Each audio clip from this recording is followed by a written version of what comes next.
I'm going to share with you what I would consider one of the most powerful things that you can do for your body in terms of almost immediate impact, an almost immediate feel-good response, and almost immediate legit scientific evidence. And it's going to seem so out there because it's so basic. And you're going to think I've lost my mind, but just stick with me, hear me out on this. I'm talking about grounding, like getting your feet connected to the earth. Now, the only reason it sounds crazy is because people out there make it seem crazy, because if there's not a supplement involved or if there's not something that you can buy involved, then it's just hard to really talk about. But also, like, our heads are in the clouds. Like, I'm a science-minded dude and I am guilty of just getting so off into the weeds, learning about something that has to have clinical evidence and has to have multiple RCTs and have to have this for it to be true, that we actually forget about fundamental things that make more sense than anything else, quite frankly. And there just so happens to be legit RCTs and evidence behind grounding as well. So we're going to talk about it. And then I've got some strategies on how we can use it, at least what's worked for me, right? Because I'm learning through this process. And when the science backs it up, you bet you all believe it. I popped a link down below for Thrive Market as well if you want to get your groceries delivered to your doorstep and get 30% off of them. So that link down below gets you 30% off your entire first grocery order. Now, the cool thing about Thrive is, kind of speaking within this whole same realm, is they source their food from good places. The ingredients are good quality. Any product they put on their store is going to have ingredients that are quality. That is their entire claim to fame. Okay, not to mention you're getting a 30% off discount link and a free gift when you use that link down below in the top line of the description. And a big thank you to Thrive for allowing this channel to continue to do what we do. So link in the top line beneath this video. The idea behind grounding is that you're absorbing free electrons from the ground. Okay, so the earth carries a negative charge, right? So when we actually enable electron flow into our body, we get a benefit. Like, we are conductive. And it sounds so crazy. It's so funny because these are things that I think we naturally fundamentally know, but we almost willingly forget because we want to learn the next best thing. Bottom line is, the earth has EMF, we have EMF. Okay, so we are biochemical people, but we are also very much so bioelectrical people. We have electrical impulses. Every time our heart beats, every time we have neuronal signaling, we are pulsing a little bit of EMF. That's just the way it is. Whether it sounds crazy or not, it's true and it's real. Okay, we have our own electromagnetic field and we produce it when we heartbeat, when we move, everything. The earth itself has its own EMF. That's 7.83.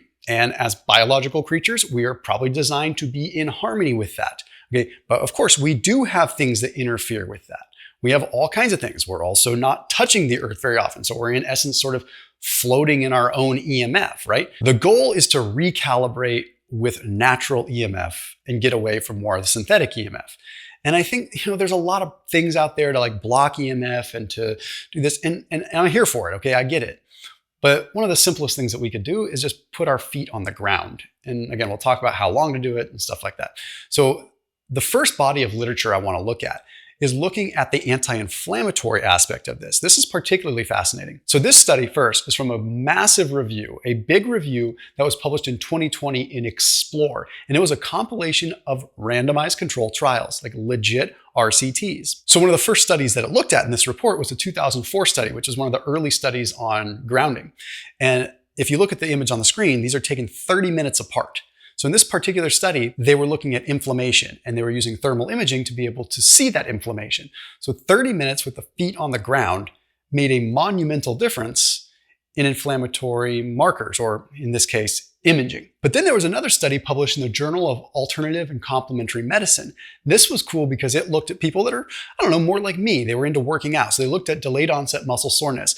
So they had them do a bunch of eccentric work where they would do like things to get them sore. So eccentric work would be eccentric contraction. Like if you did a leg extension, it would be when your legs are coming down and you're resisting the weight. So they induced soreness. They got these people sore. And then what they did is they connected them to the earth with these patches. So they basically grounded them, but this way they were able to have a control group that didn't know if they were connected to the earth or not. So literally just using grounding patches by connecting them to the earth or telling them they were connected to the earth. Well, first off, subjective feelings of pain went down significantly in the actual grounding group, but actual markers of creatine kinase went down in the grounding group, which creatine kinase is the marker for muscle breakdown, basically muscle damage. But here's the crazy thing. It modulated their white blood cells in the group that was grounded, but not in the group that wasn't. Okay, so apparently these negative electrons flowing through our body are modulating things at many different levels, so much so that the inflammation response to exercise was less. I'll just read you what the review actually says. And the authors say, and I quote, "The rapid and pervasive impact of earthing and grounding can't be explained by slow-moving nerve impulses or chemical reactions, rather than the influx of anti-inflammatory electrons of the earth are at play." Sounds wild until you see it in scientific literature. And people talk about this all the time, but again, myself included, we're always looking for the next best thing, right? Well, sometimes we have to go backwards into the next best thing. But now is where stuff gets really fascinating and a little bit more pragmatic, okay, a little more actual tangible. Okay, the images on the screen right now are from a study published in the Journal of Inflammation Research. This is interesting because it's wound healing progress with earthing. Okay, now sounds crazy once again, but in this particular case, it was a case study, but this person was resistant to all kinds of treatment. So at first you're like, okay, this is one person, what the heck does it mean? But then you go to another study that was actually looking at a dermatological setting. And this was a pretty decent sized study. In this case, they had 27 people grounded and 13 people sham grounded. So they weren't actually grounded. They were in these chairs and they were, connected to the earth through basically these rods. And one group was not. So they all thought they were being grounded. So take a look at the image that's on the screen right now. This is the difference in blood flow to the face after 1 hour of being grounded. I mean, how do you deny that? That's pretty darn solid. Okay, well, we need to understand more. So there was another study that actually looked at the blood itself. So this study was published in the Journal of Alternative and Complementary Medicine. They took people, they had them either be grounded or not, okay? And then they drew their blood. And they actually took a look at their red blood cells and they looked at them under video microscope and they watched what was going on. This was one of the most fascinating things that I've ever seen, literally ever seen in scientific research. Grounding actually changed the electrophoretic mobility of the red blood cells. It changed something called their zeta potential, which I'll explain in a second. It increased their zeta potential by 2.7, which is huge. The zeta potential is essentially what allows a red blood cell to maintain distance from another red blood cell. So it stopped or slowed the red blood cell aggregation. It prevented the clumping. So they actually had more space and less clumping. And what this ultimately led to was less blood viscosity. So the blood was thinner and therefore blood flow was able to increase. We have a mechanistic explanation as to why grounding increases blood flow. Now, where things get weird is that people want to do these specific grounding practices, like where they just take dedicated time. And that makes sense, but I think there's simple things that we can do. You can buy shoes with grounding plugs. You can just make it a habit to go for a walk barefoot every now and then. Like, this doesn't have to be a super weird thing. Like, this can be perfectly normal and just integrated into your life. If you can just embrace that there is science, there are RCTs with it, there is mechanistic research, like it's something that's real and it would make sense since we've been on the earth for however many years, right? But now we're going to go back in time a little bit and we're going to pretend that we're babies because there was a study published in the journal Neonatology. This was cool because it looked at babies that were in incubators. And you can imagine an incubator is just a massive amount of EMF, right? You probably have a lot of electromagnetic field in that thing. And they tested that and they confirmed it. So then what they did is they took some of these incubators and they connected them with a grounding patch. And some of them they did not. The grounding patch reduced the skin voltage on the infants by 95%. That's this electrical buzz, right? And it increased their vagal tone by 67%. When you increase your vagal tone, that is your vagus nerve. That is your parasympathetic activity. Do you ever feel like when you walk into like a hustling, bustling city, your skin is crawling and you are buzzing? And you are stressed and you are more sympathetic in that sympathetic tone state. Your vagal nerve, your vagal tone is what kind of explains basically what state you're in. 67% increase in parasympathetic activation by grounding when they're in a high EMF situation. So you're in a city and you can't understand why you're not sleeping well, why you're not recovering, why you can't build muscle. Go walk around barefoot. Just Don't do it in the Tenderloin of San Francisco. Just maybe go somewhere where there's some clean grass and you can just go get your feet on the ground for a little bit.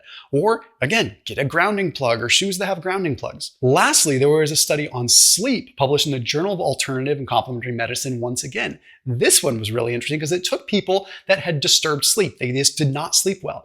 And I don't know what kind of device this is, but they used a grounding pad that was on a mattress so that when they were sleeping, they were connected to the earth, which would once again make sense, right? We're probably designed to be realistically sleeping on the earth and getting some of these negative ions. That would make sense. It makes logical sense, right? So what they would do is they put them on this grounding mat and some of them were not connected to a grounding pad. So the results were fascinating. After 8 weeks of doing this, not only did subjective sleep improve, but they measured their cortisol regularly via the saliva. And they found that their nighttime cortisol went down significantly, down to where it should go. And their daytime 24-hour cortisol rise and fall actually normalized. They went into a normal cortisol pattern. Rather than having these high cortisols at night and low cortisols during the day and all over the place, they spiked the way they were supposed to. They were low at night, they rose in the morning, they came down, they had their other little dip, because there's 2 or 3 dips throughout the day. It normalized things. And this probably has a lot to do with, once again, that vagal tone, okay? So we're talking that parasympathetic activation, allowing the body to actually recover. I'll tell you what I do. As much as I can, I go for a 15 or 20 minute walk barefoot. And I do it on the street. I do it down the regular cul-de-sac at the end of my road. And I walk the dogs and I go with the kids and I just don't wear shoes. And that is really simple. And then whenever possible, when I'm home, I don't wear shoes. When I'm feeling extra stressed, I will literally go and walk in dirt. I will just stand out in the dirt. I might even scroll my phone while standing in the dirt. The point is, there's a spiritual element to this, and that's one thing. There is a mystical element. There is a bioelectrical element. And then there's the true, scientific rooted element that we are seeing here.